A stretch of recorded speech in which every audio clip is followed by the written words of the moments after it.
여러분 안녕하세요. 산까지 TV의 최한순입니다. 잘 지내셨죠?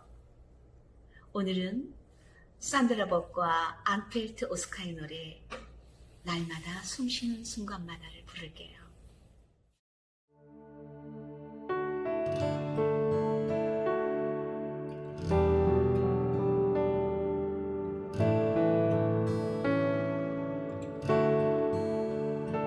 날마다 숨쉬는 순간마다 내 앞에 어려운 일 보내 주님 앞에 이 몸을 맡길 때 슬픔 없네 두려움 없네 주님의 그 자비로운 손길 항상 좋은 것 주시도다 사랑스레 아픔과 기쁨을 수고와 평화와 안식을 날마다 주님 내 곁에 계셔 자비로 날 감싸 주시네 주님 앞에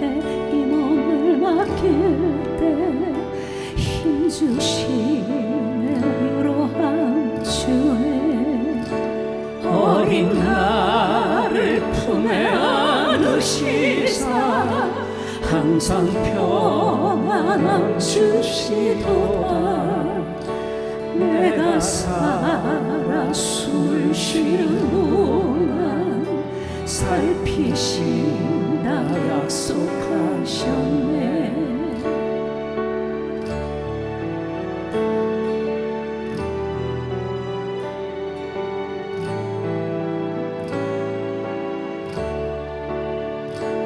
인생의 어려운 순간마다 주의 약속 생각해보네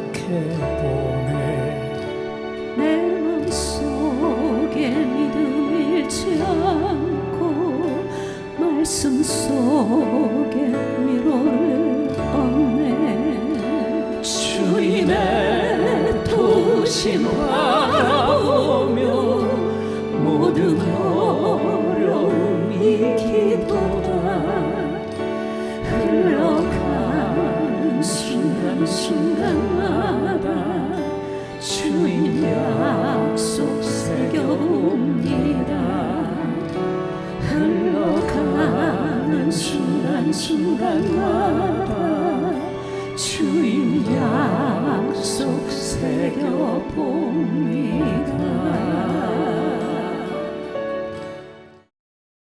마음을 감동시키는 힘 365 땡큐라는 책에 나온 이야기를 들려드릴게요. 2007년 겨울 미국의 변호사 존 클렐릭은 희망을 잃고 벼랑 끝에 서 있었어요. 경제적으로는 로펌 사무실 임대료를 낼 수 없을 만큼 어려워졌고 소송 건수는 줄어들고 있었고 장성한 아들들과 관계가 소원해진 가운데서도 여전히 그들의 학비와 생활비를 대야 했으며 아내와는 이혼 소송 중이었어요. 더 이상 나빠질 것도 없는 최악의 상황에서 새해 첫날 홀로 등산을 하게 되었지요. 절망 속에 이런저런 생각을 하며 산행을 하다가 문득 어린 시절을 떠올렸어요. 할아버지가 손자들에게 은화 한 잎을 주시곤 했는데 그 은화를 받고 감사 편지를 쓰면 또 다른 은화를 주셨고 그것을 감사 편지의 효력이라고 하셨는데 이 할아버지를 떠올린 이 날을 기점으로 하루에 한 가지씩 감사할 거리를 찾아 카드에 적어서 보내기로 결심을 하게 되었어요. 만일 할아버지가 옳았다면 그 한 해 동안 자신이 표현한 감사보다도 더 많은 것들을 얻게 될 것이라는 믿음을 가지고서요. 믿져야 본전이었고 더 이상 잃을 것도 없는 상황이었으니까요. 그래서 제일 처음에 크리스마스에 받았던 선물 꾸러미를 풀어보고 사회 초년병이 된 큰아들이 사준 커피 메이커에 대한 답장을 썼어요. 하지만 그는 곧바로 홀로 독립해 나가 살고 있는 아들들의 주소조차도 모르고 있었다는 사실을 깨닫습니다. 바쁘다는 핑계로 내 가족조차 보살피지 못했던 것이었죠.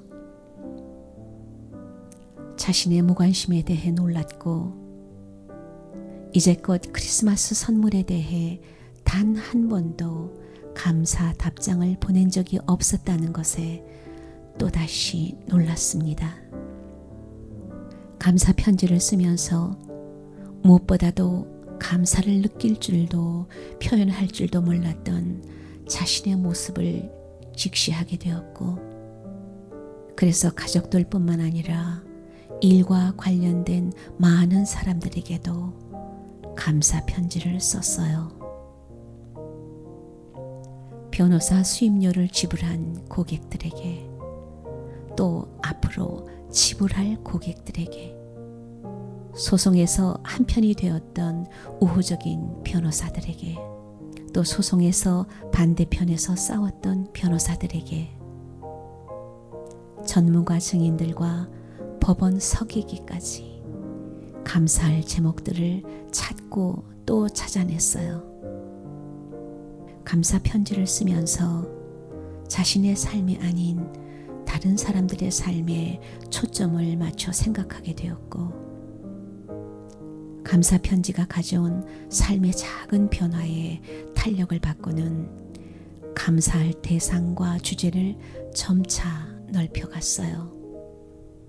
그래서 낡은 배수시설을 끈기를 갖고 수리해준 아파트 관리원에게도, 딸이 입양한 유기 고양이를 처음 구조했다는 아주머니에게도, 단골인 자신의 이름을 기억하고 불러준 커피 전문점의 직원에게도, 10년 전에 일하던 직장에서 자신에게 보너스를 줬던 상사에게도, 그리고 자신과 이혼 위기에 놓여 있지만 딸의 생일 파티에 자신을 초대해 준 아내에게도, 몇 년 전 자신의 위장병을 치료해 준 담당 의사에게까지 감사 편지를 적으며 얼마나 감사한 일들이 많았는지 깨닫게 되었고, 그것이 축복이며 행복이었다는 것을 깨달아 갔습니다. 그런데 이 감사 편지 쓰기 프로젝트에도 위기가 닥치게 되었어요. 미국발 금융위기로 최대의 고객을 잃고 말았는데, 하지만 그렇게 수백만 명이 직업을 잃어버리는 극심한 불황 속에서도 용기를 잃지 않았습니다. 다만 감사 편지 쓰기 프로젝트의 속도를 좀 줄이면서 오히려 감사하기를 통해 현실을 절망적으로 바라보기보다는 상황을 좀 더 객관적으로 바라보는 침착함을 얻게 되었어요. 그리고 가장 중요한 것, 자신이 가진 직업적 재산은 변호 기술이 아니라 함께 일해온 동료들과 헌신적으로 일하는 직원들이라는 것을 알고 용기를 내게 되었죠. 그리고 그 용기와 긍정은 상황을 타개하는 가장 큰 동력이 되었습니다. 1년이 조금 넘는 기간에 365통의 감사 편지를 쓰면서 큰 변화를 겪었을 뿐만 아니라 망해가는 로펌 대표에서 성공한 변호사와 경영자가 되었고, 자식들에게는 사랑받는 아버지로 변했으며, 동료들에게는 실력을 인정받는 전문가가 되었고, 무엇보다도 오랫동안 열망해왔던 LA 주 대법원 판사에까지 오르게 되었습니다. 그리고 마음을 감동시키는 힘 365 땡큐라는 책을 쓰게 되면서 이 책으로 베스트셀러 저자까지 되었지요. 성경에는 감사에 대한 수많은 말씀들이 나오는데 그 대표적인 것이 하나님의 뜻과 직결된 말씀입니다. 항상 기뻐하라. 쉬지 말고 기도하라. 범사에 감사하라. 이것이 그리스도 예수 안에서 너희를 향하신 하나님의 뜻이라고요.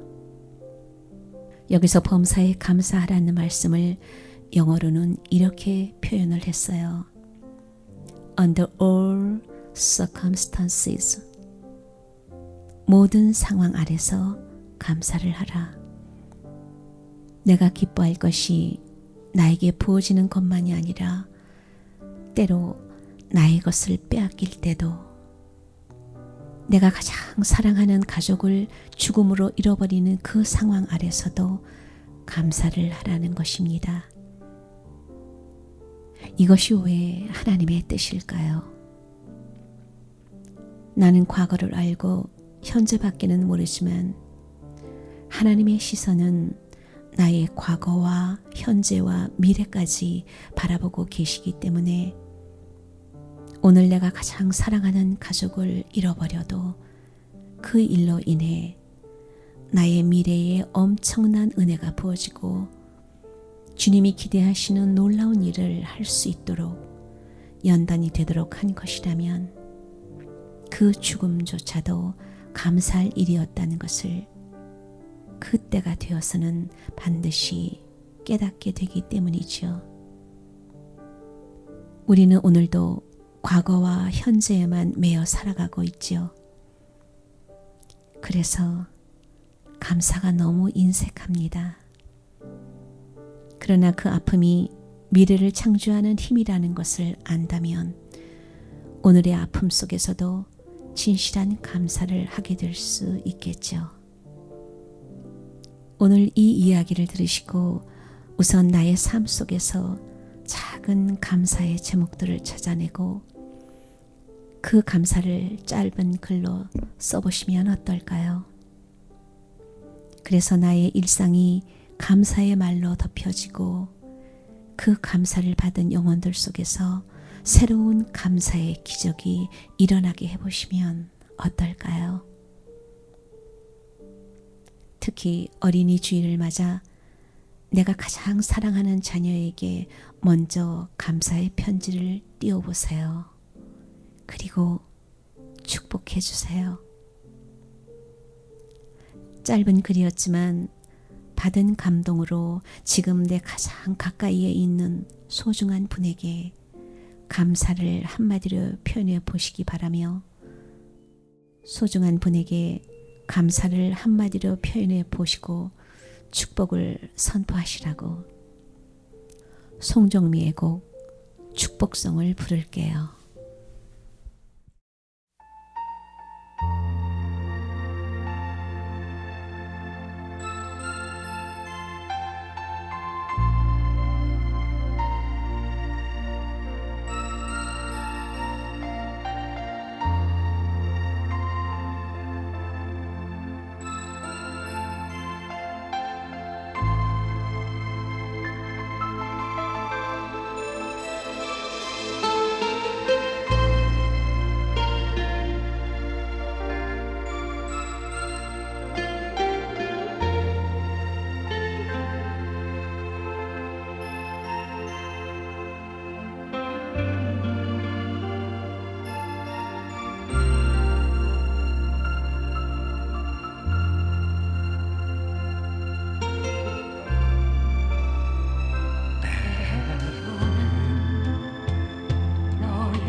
어려움과 아픔이 있지만 담대하게 주를 바라보는 너의 영혼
왕 같은 제사장이여 거룩한 나라 하나님의